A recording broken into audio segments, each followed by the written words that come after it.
লবণ সমুদ্র দেখতে পায়, যেখান থেকে লবণ তৈরি হয়। এরকম মধু সমুদ্র রয়েছে, দুগ্ধ সমুদ্র রয়েছে, সপ্ত সমুদ্রে এই জড়জগৎ আবদ্ধ। এই জন্য একটা আনন্দ সুখের একটা সাগর রয়েছে। সুখ একটা সাগরের মতো। বলছে আমার নিত্যানন্দ বলছে সুখের সাগর গো। এই সাগরের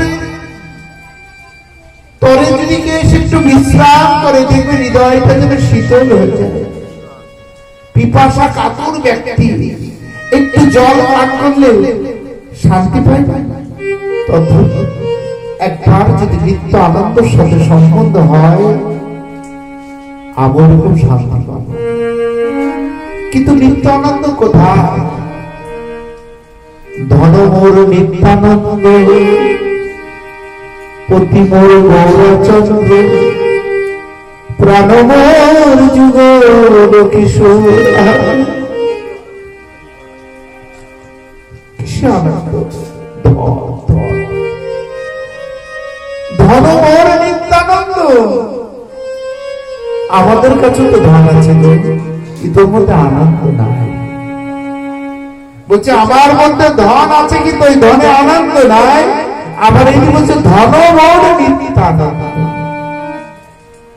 তাহলে ওই ধন কি আর এই ধন কি? ও বাবা, এই যে ধন, এই ধন তোমার পরমাত্ম ধনের সন্ধান দেবে না। যদি দিত, লালা বাবু কখনো অর্থ ত্যাগ করে বৈরাগ্য বিদ্যা অর্জন করে বৃন্দাবনের সাধু হতো, শত্রুর কাছে ভিক্ষা করত। বলছে টাকা দিয়ে শুধু পাহাড় বানিয়েছে, কিন্তু টাকা কোনোদিন বলে দেয়নি নিজের মধ্যে।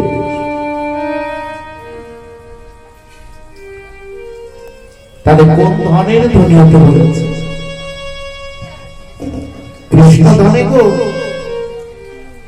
কৃষ্ণ ধনে হওয়ার আগে নিত্য আনন্দের ধনী হলে তো তারপরে তো কৃষ্ণ ধন পাবো।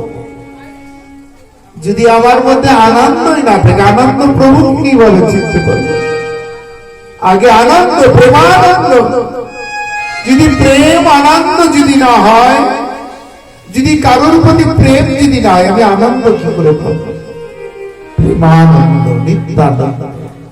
আনন্দ প্রভু হচ্ছে প্রেমের আনন্দ সাগর। দেখুন বারবার একটা কথা, নিত্যানন্দ, নিত্যানন্দ, নিত্যানন্দ, এটাই চাচা। নিত্য আনন্দ, নিত্য আনন্দ, নিত্য আনন্দ চাচা। হ্যাঁ, এটাই চাইছি। ওই নিত্য পরিবারে যেন আমার সুখ থাকে। আমি তো এটাই চাইছি গো। ও, তুমি এটা চাইছো? তুমি এখনো এর সাথে চেরোনি? বলে না তো। বলছে নিত্য আনন্দ, নিত্য আনন্দ, নিত্য আনন্দ সাগরের সাথে যুক্ত হতে হবে। আর এর সাথে সম্বন্ধ করতে হবে। সেই সম্বন্ধ নাই যা বৃথা জন্ম গেল তা, সেই পশু বড়ই দুরাচার। তিন তত্ত্বতে আমি ভাগবত কথা সমাপ্ত করব, কেননা আলোচনা বাড়ালে শুধু বেরিয়েই যাবে। তিনটে তত্ত্বে আলোচনা সমাপ্ত হল। প্রথম তত্ত্ব দেব আমি, ধনমোর নিত্যানন্দ, পতিমোর গৌরাচন্দ্র, প্রাণমোর যুগল কিশোর।